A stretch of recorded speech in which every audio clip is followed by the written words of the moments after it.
Help for Anxiety and OCD, episode 69. If you are new to the show, my name is Carrie Bock. I'm a licensed professional counselor in the state of Tennessee. And our show is all about reducing shame, increasing hope, and developing healthier connections with God and others. Today's show is about learning to let go, and it's for help for people who are struggling with hoarding. And I wanted to say a little bit up front to give credit to where credit is due. Some of this information is taken that I'm going to share with you from the Diagnostic and Statistical Manual of Mental Disorders, also known for short as the DSM, as well as the book Buried in Treasures by Tolland Frost and Stakecki. I hope I pronounced that last name specifically correctly. They have done a great job putting together research and providing practical advice in their book. And then some of the material I'm going to share today is just based on my own personal experience of working with clients who have struggled with hoarding. I've made up various examples. They are not true clients' examples, but they're based on variations of things that I actually have seen. But why in the world are we talking about hoarding on a show for anxiety and OCD? Well, we are talking about hoarding because hoarding is an OCD spectrum disorder in the DSM-5. So there is a section on OCD followed by hoarding, hair pulling, skin picking. So there's a spectrum of some different things that are classified under OCD. Now, the DSM is what counselors, psychologists, psychiatrists use to diagnose people. So there's various criteria in there. For those of you who aren't familiar with the DSM, I should not just assume that you know what that is, and I apologize. A lot of people don't realize that hoarding is part of the OCD spectrum of disorders. So let's look at what are the actual criteria for being diagnosed with hoarding. There's a persistent difficulty discarding or parting with possessions regardless of their actual value. We all know someone who collects various things, right? And some of those collectibles may be really worth something. So a person with hoarding may have things that are really valuable in their possessions that they could sell for money, but they also may be holding on to things that actually don't have any value. It could be junk mail, recycling, things maybe that once had value but have worn down and are no longer good, or they've been sitting in an attic somewhere where they've overheated and deteriorated. The difficulty getting rid of items is due to a perceived need to save the items and distress associated with discarding them. So there's a need to save the item, and we're trying to not be in distress because when we try to get rid of things, there's a level of emotional or psychological distress that comes up. The difficulty discarding possessions results in accumulation of possessions that congest and clutter active living areas and substantially compromise their intended use. That's the third criteria in the DSM. So, for example, if you have a guest bathroom, but it's so full of extra toilet paper, paper towels, and laundry detergent that you extreme couponed, found on sale, that you can't actually get in that shower and use that guest bathroom. Or maybe there's a kitchen that's so cluttered that you can't actually get in there and cook anything in that kitchen. The fourth criteria is that it inhibits functioning often socially. For example, people who struggle with hoarding may not be able to invite anybody over. They may isolate themselves from other people due to their hoarding disorder. And there is also a potential to add on what is called a modifier to the diagnosis, which is an excessive acquisition, meaning that they keep acquiring items, keep bringing them into the home. So let's talk about how common is hoarding. Hoarding affects actually 2 to 6% of the population, according to the DSM. Over 15 million people in the U.S. That's a pretty high number. And it's actually a small percentage of people that struggle actually seek help. Usually there are other people trying to seek help on their behalf. They see this behavior as a problem. And the people that do seek help may have some kind of external pressure on them to get better better. So maybe their spouse is really upset. It's causing some intense conflict in the marriage. Maybe they're single and they want to have a relationship, but they feel like, okay, I can't even invite anybody over, so I don't feel like I can date successfully. Maybe they just want to be more socially connected. In examples such as retirement, maybe someone is trying to downsize and move from a full, 3-bedroom house to a smaller townhome, something of that nature, and they're having trouble and they might kind of seek help for this issue. Or they may have some kind of government external pressure. Maybe the codes department has been called on them. Someone's complained about, rubbish in the yard. Maybe social services has gotten involved. Maybe there are children and someone's come in and said, hey, you've really got to clean this area up. Those people don't necessarily want to seek help on their own, but they're kind of backed into a corner and have to, or otherwise they're not going to be able to get what they want. Hoarding typically runs in families, and about half of the people who struggle report also having a relative who hoards as well. So whenever we're looking at things that run in families, it's kind of hard to tease out, is that because there are some genetic components? Is that because this is a learned behavior? If we're seeing other people do something, obviously we may have a tendency to pick up on that. It's quite possible that the individual grew up in a family where there were certain messages surrounding items that they internalized and then therefore are living out in their adult life. Maybe some examples are, hey, that item was a gift. You can't give that away. Somebody really thought of you and they gave you that item. You got to hold on to it. Or, you need to hold on to this item because you might actually need that someday. Yeah, you're not using it right now, but it may really come in handy later. We have to catch that sale. We've got to buy things, even if we don't need them quite yet, while they're on sale. So how does this hoarding develop? Well, it seems like there are some genetic and temperamental components, and that's where the authors of The Buried in Treasures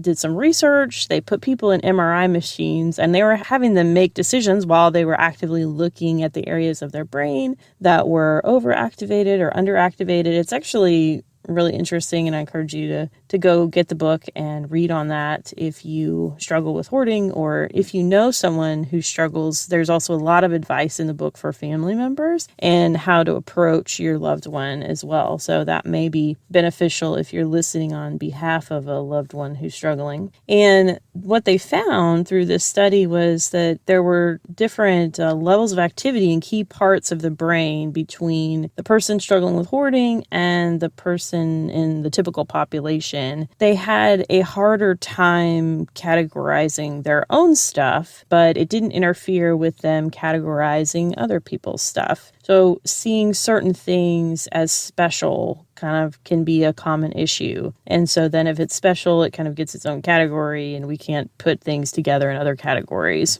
There are some common struggles and overlap that is seen in people who struggle with hoarding in terms of difficulty with attention, making decisions. They tend to be more creative because they look at items and think, oh, well, we could use it this way, or I could use that to do this, that somebody else may not necessarily see the value in something. There may be a tendency to want to do everything perfectly, like struggling with perfectionism, and a tendency to procrastinate, to put things off. Okay, I really do want to organize this. I feel like it's got to be perfect, so then I put it off because I can't do it. It's overwhelming. Maybe someone has, for example, a train collection, and they want to sell this train collection, but first they have to organize the train collection, maybe by type of year, the year it came out, the color, and then I have to figure out, how am I going to sell them? Am I going to put them in a yard sale? Well, no, that maybe seems a lot of work to label everything. And then who wants to do a yard sale with only trains? Well, I could put them on Facebook Marketplace, but then I have to take these pictures and figure out, how do I list that? And if I list it on Marketplace, well, then I have to meet up with somebody, and where am I going to meet up with them? And if I post it on another website to sell it online,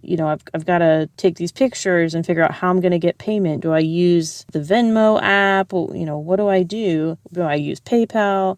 And then there's this sense of exhaustion and just feeling defeated. Like, oh, this feels like it's going to be too much work to make this happen, and end up in decision overload. When we end up in decision overload, what happens? We just have this tendency to shut down and not do it. Another issue is the sense of feeling a sentimental attachment. Now, we've all had some level of this, right? We have an item. It's not necessarily worth anything to anyone else, but to us, it's tied to a memory or a specific time in our life. And we think, okay, I don't want to let that go because this attachment to this object reminds me of positive things, or it reminds me of an important person in my life. Maybe it was something that they gave me or something that we did together. One thing I've noticed in my work with people who struggle with hoarding is that they have a tendency to view their better days as being in the past.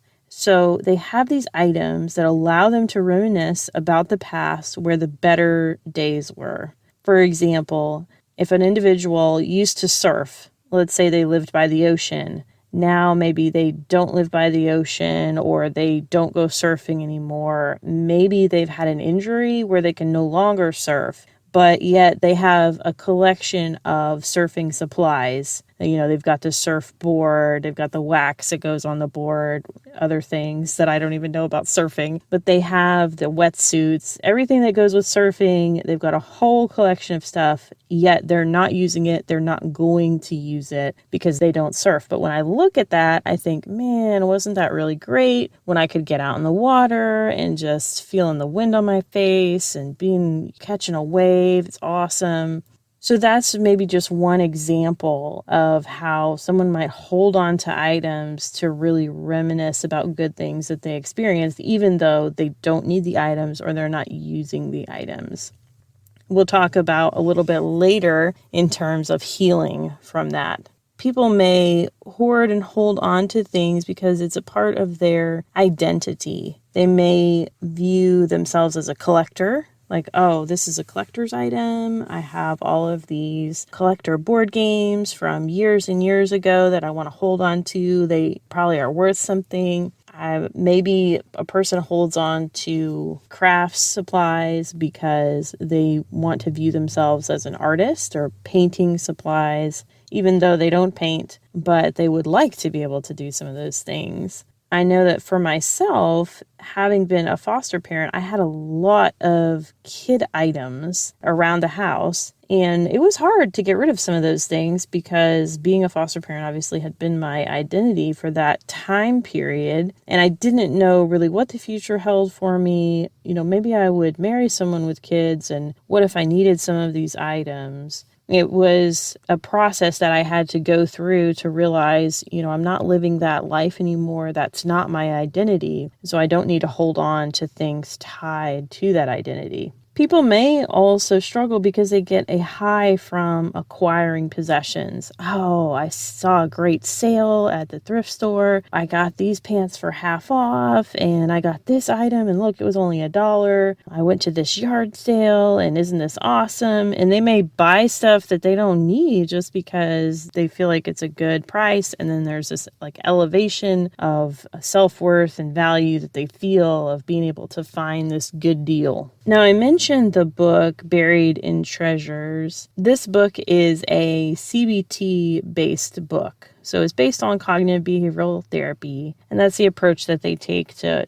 overcoming hoarding. It's very good material, and one thing that approach hasn't addressed really that I've seen is this tendency of something that I've noticed connected to hoarding, and that's the unresolved and at times traumatic grief and loss that seems to come with it. This attachment to items that are a tangible way of keeping a connection between the person and something or someone that they have lost. It's not always a loved one when we talk about grief and loss, but it can be. It can be a situation where they've lost a loved one, a spouse has died, and they feel like they just can't get rid of their stuff. They've got to hold on to it because somehow that is connected to the memory of that person. And if they let it go, they feel like I am going to lose that person all over again. It also, the loss can be connected to things that they used to be doing but aren't doing anymore. So I gave the example of like being a foster parent in my own life.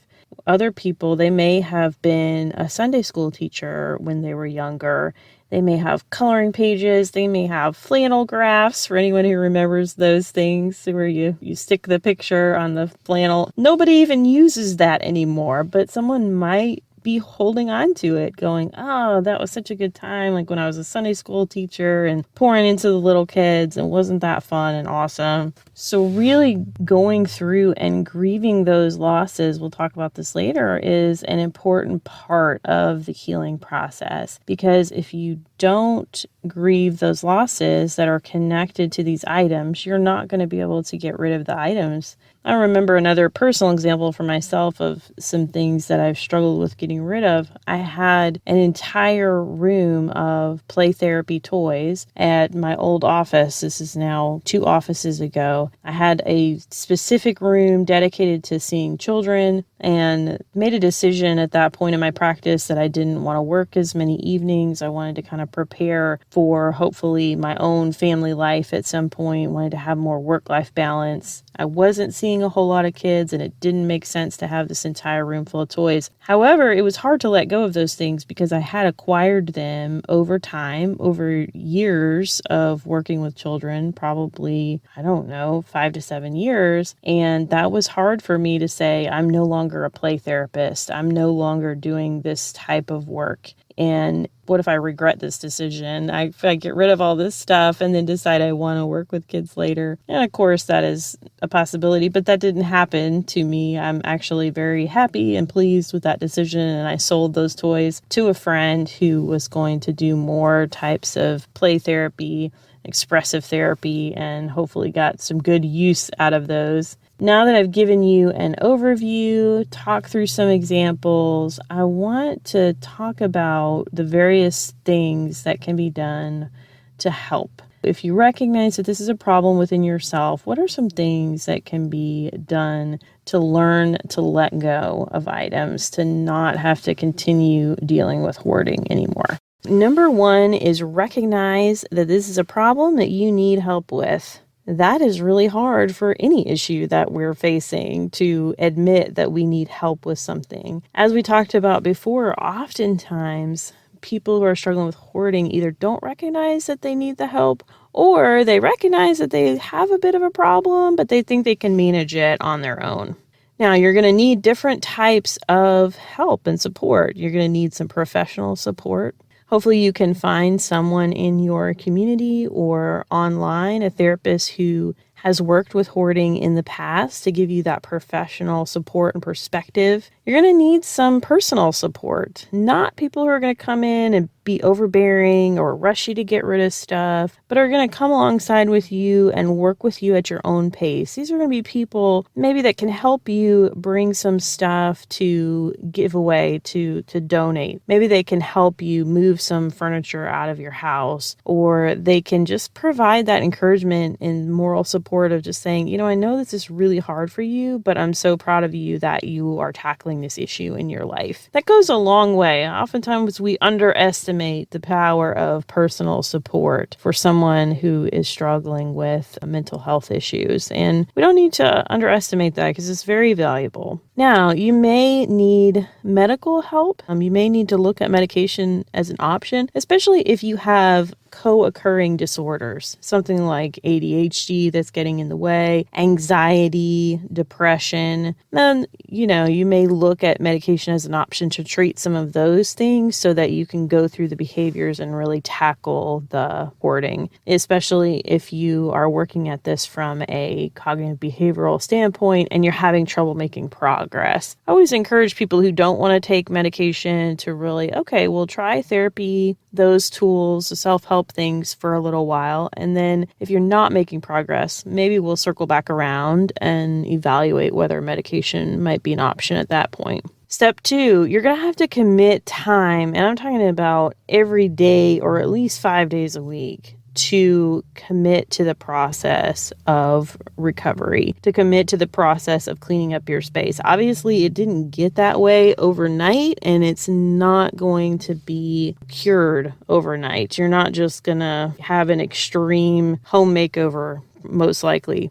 Now, the book that I talked about recommends really building up, I believe, from maybe 15 minutes a day to eventually getting to a point where you're working on this an hour a day to really make tangible progress. 3, develop a positive view of the future. We talked about how people who struggle with hoarding can be very past-oriented. The good times are behind me, reminiscing, wasn't that awesome when we did this or that? So I really want to encourage you from a Christian standpoint to visualize yourself blessing people with the items that you have and finding joy in giving, because there really is a joy that comes from giving to others that would be beneficial for you to tap into, and it'll help ease the pain of getting rid of certain items. I know that that's been my experience in terms of getting rid of things. When I was able to bless someone else with it, it was a lot easier to let those things go. Another way you can develop a positive view of the future is to really visualize what is it going to be like to have this life that you want, where you're inviting friends and family into your living room. Just really picture that in your mind. There's nothing on the couch other than people actually sitting there and maybe a couple of throw pillows. Visualize that empty space, maybe where you have boxes right now. Visualize your bank account having more money because you're not spending a bunch of money accumulating things that you don't need at yard sales, thrift stores, or on Amazon.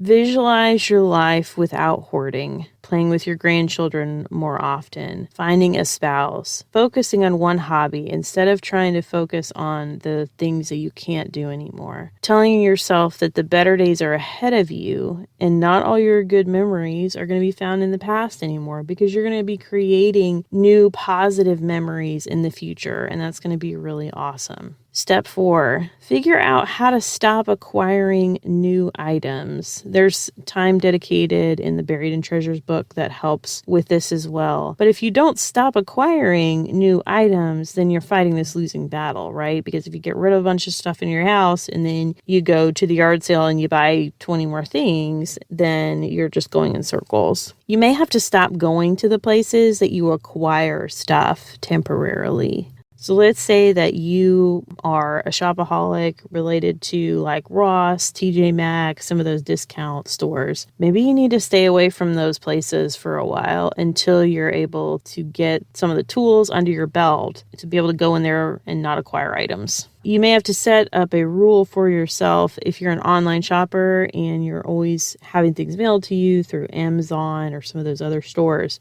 You may set a rule for yourself where you say, okay, I am not going to buy anything until it sits in my cart for at least 24 hours, and then I'll reevaluate whether or not I actually really need that item. If you put this into play in your life, I've actually had some clients that have tried this that just felt like they were shopaholics, not even necessarily hoarders, but they felt like they were spending too much money on Amazon on things that they didn't need. And I said, okay, well, set a rule for yourself that it's got to stay in your cart overnight, or it's got to stay in your cart for 24 hours so that you're not impulse purchasing. Step 5 is to do the intellectual work. This is the cognitive part of the work. Finding the belief systems that are holding you back. What are the thoughts that are keeping you stuck? So it may be something like, I need this. We tell ourselves that we need things all the time when we actually don't need them. They're often a want, the things that we tell ourselves that we need. I might use this someday. If you haven't used it in the last 3 years, you're probably not going to use it in the next 3 years. Some people have appliances for every kind of function in the kitchen when they don't use them. They may use 1 or 2 appliances and have 10. I remember getting rid of some round cake pans a while back because I realized, well, I used to do a lot of baking. I enjoyed it. It was a thing. And I thought, when was the last time I actually made a cake, number 1? And number 2, if I do make a cake, I don't tend to use the round pan because then you've got to stack 2, have the icing layer in the middle. I'm probably going to use the rectangle pan and just make the cake that way. So I got rid of those and I don't regret it in the slightest or miss them because I wasn't using them. Now, the book has a lot of worksheets where you can ask yourself different questions to evaluate items and why you're really holding on to them. So if you want to dig in and do that work, you may have thoughts like, this is a good deal, so I have to buy it, or I can get some money out of it, so I have to sell it. This refers to things that you already own. Like, well, I can't get rid of that yet. I've got to find a way to sell it. We talked about some of these things already, but to get rid of this item would disrespect the memory of my loved one or cause me to forget them in some way. Or I can't get rid of stuff until I can sort it out perfectly and put it into the right categories. Realistically, you have to realize that whatever space you have, it can only hold so many items. Going back to the visualization, let's say that you have 10 pictures, but you can only fit 5 in the room. That means you have 5 to get rid of because you can have a whole lot of, especially decorations, decor type items that you don't have the space to put up or show off. And it may be time to let those things go. Along with the intellectual work, number 6 is you've got to be able to do the emotional work to either heal from the trauma or grieve the loss. Some losses can be very traumatic to us, such as the loss of a loved one or pets. Now, I have helped people process through things like watching their dog get hit by a car. That is a very traumatic loss. It's sudden, it's unexpected, there's a tendency to blame yourself, and people may think, well, how in the world is that connected to hoarding or to holding on to things? But it can be when you are really sitting with a skilled counselor and you start to trace some of these things back, some of this tendency to hold on to things and the discomfort of letting it go. Sometimes that's where it goes back to. It could be a sense of a sudden move. Those can also be traumatic. Maybe you had to leave a place suddenly. Maybe you lost a bunch of items in a fire. I don't know. But processing through that trauma can really be beneficial. Having a long-term illness or injury, a chronic health condition, an injury that has prevented you from doing other things. There may be things that you're not able to do that you used to be able to do. That's a loss that a lot of times we don't acknowledge within ourselves and specifically within our society. That if you go through something like whether it's cancer or whether it's an autoimmune disorder, and all of a sudden there are these limitations that you haven't had before, there is some grief and loss associated with that. You don't have the energy that you used to have. You don't have maybe the same supports that you used to have. There could be all different kind of factors in there. Oftentimes when we're talking about loss, there's the big loss, right? Whether it's the loss of the person. And then there's all the little losses that go along with it. So for example, if I, worst case scenario, lost my husband Steve tomorrow, if he died in some way, then there would be all of these little things that Steve does and just kind of takes care of. It could be something as little as he feeds the cats in the morning and in the evening. Now, every time I go to feed the cat, I'm thinking, oh, Steve used to do that. That's a reminder. These bigger losses, there's all these little things that can get wrapped up and connected into them. And if we don't take time to really process that and to cry and to journal and to grieve and to let go, then we're missing out on being able to work through that grief. Unfortunately, I don't know how it is in a lot of other places, but in America, people rush through the grief process. They go from one thing and it's like tomorrow's a new day and they just expect themselves to move on and not have any issues. Unfortunately, that's not the way that we work, that our minds and emotions and body works. We need to be able to take time to process, to grieve, to let go. Number 7, as with all forms of OCD, since this is an OCD spectrum disorder, a person with hoarding is going to have to learn to be able to sit with the discomfort that comes from letting go of items. Because there is going to be some discomfort that comes. And the whole point of doing this work on the front end, the intellectual work, the emotional work, the spiritual work, is to be able to get to a place where you can sit with that discomfort, where it's to a manageable level, that you can work through it so that it's not a traumatic issue getting rid of things. Because if someone just were to come in tomorrow and clean out your stuff and you struggle with hoarding, that would be traumatic for you. You wouldn't want that to happen. However, you want to be able to pace yourself and go through this process so that you can get to a place where you're mindful in your space, how you're feeling, what thoughts you're having about getting rid of things. And then you can sit with the discomfort, work through it so that it's not as uncomfortable as it is initially looking at getting rid of an item. Now, since this is a Christian podcast, I want to talk about this from a spiritual perspective for a moment. Jesus talks about storing up treasures in heaven and not on the earth. There's also a parable about a man who basically becomes rich, gathers a bunch of grain, stores things, and then next thing you know, he dies and none of it really matters that he had all these acquisition of items. Because in the end, he died and he had to give an account for his soul at that point. We know that God doesn't want us to have anything as an idol that's over him.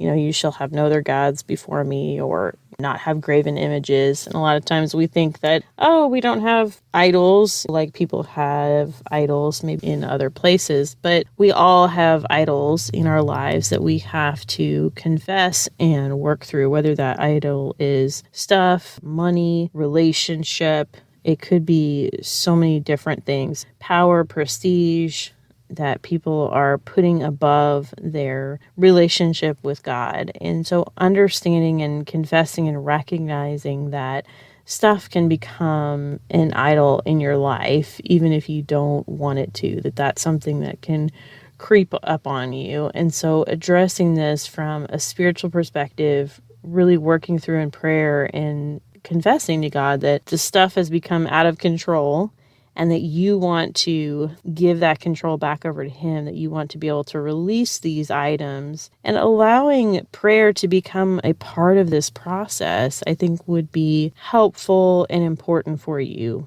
Prayer can be a process also in processing through the grief and loss emotions, like really telling God how you feel, what you think, why you feel like you have to hold on to this stuff. And as we're praying and as we're processing through those things, God works on our heart, allows things to be a little bit easier and a little bit easier as you commit to that work, to letting it go. Really praying through what is a good time of the day maybe for me to work on this, whether it's in the morning, whether it's in the evening, whether it's right after you get off work. How are you going to do this? Allowing this spiritual sense of godly accountability in your life, confessing to someone else that this is an issue. There's so many ways that you could incorporate spirituality in terms of healing from hoarding disorder.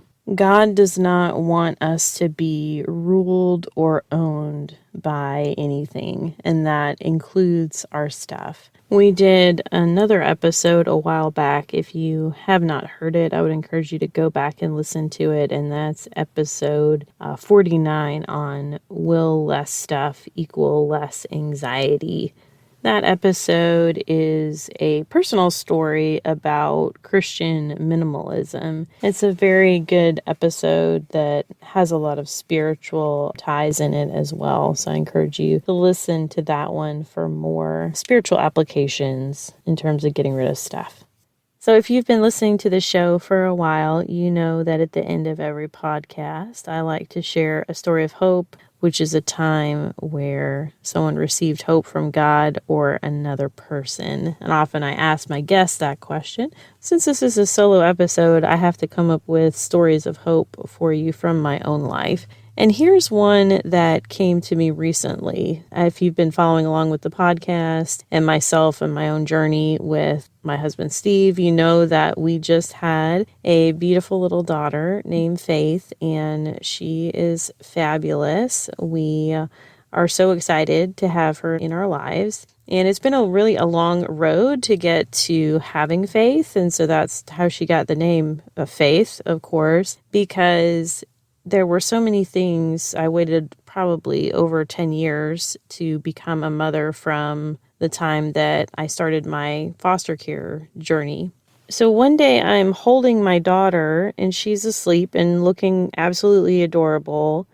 And it's just really these beautiful times that we have for me to be able to pray over her and to thank God for her. And I was having this moment with my daughter that was just really beautiful and spiritual. And something happened where I started to really ponder God and God being all knowing and God being sovereign in the world. And I thought, okay, so God knew ahead of time that I was going to have this moment with my daughter. And I don't mean like he knew ahead of time as in earlier in the day. I mean, God knew that I was going to have this baby and be sitting here watching her sleeping, feeling incredibly blessed. God knew that 10 years ago when I lost my foster daughters. And God knew that I was going to have this moment several years ago when my first husband wanted a divorce and walked out the door and wanted nothing else to do with me. And all these painful moments of my life, I'm going to talk about my daughter's birth story related to my pregnancy in a future episode, but there were some complications that came up at the end, shall we say, where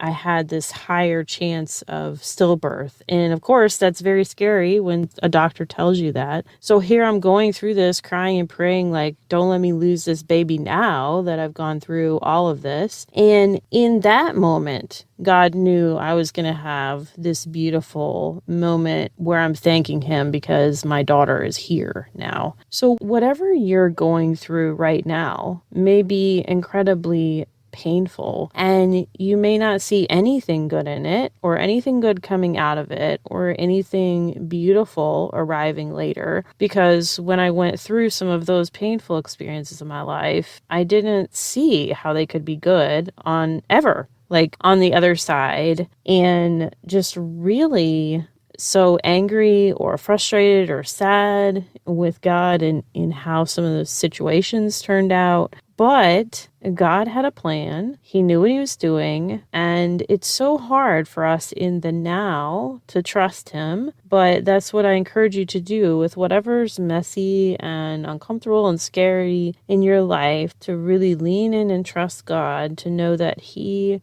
wants to bless you with these beautiful moments. If you are serving him, if you are seeking to honor him, that he wants to make the beauty from the ashes and heal you from this pain that you're experiencing.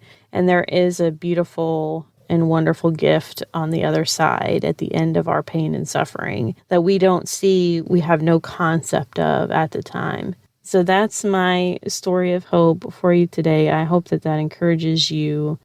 I'm so glad that you decided to tune in today. If you are struggling with hoarding and you feel like you need additional professional support and you are in the state of Tennessee, I want to let you know that I plan to start a support group in the fall for people who are struggling with hoarding and really want to take action steps towards getting to a better place with this, who want to do the intellectual work, the emotional work, and want the accountability for putting the time and effort in. So if that is something that you're interested in, please contact me through my counseling website, bythewellcounseling.com. I don't have specific days and times for that group yet, but I will post information about it on my site and encourage you to contact me if you're interested in being a part of that group or if you're interested in receiving individual therapy for hoarding. I am back from maternity leave on June 1st and will be taking on several more clients since I've been off for a while.